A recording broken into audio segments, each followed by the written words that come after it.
আমাদের মনে পড়ছে হযরত শেখুল হাদিস মুফতি আমিনী রহমাতুল্লাহি আলাইহিকে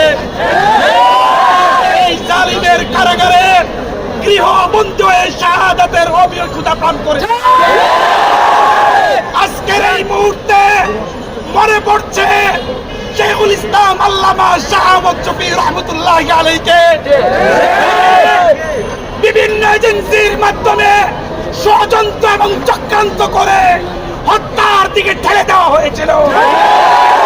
আজকের এই মুহূর্তে মনে পড়ছে আমার আব্বাজান আল্লামা নূর হোসেন কাসিমি রহমাতুল্লাহি আলাইহিকে, যার জানাজার নামাজ এই জালিম সরকার হাইকোর্ট চত্বরে করতে দেয়নি।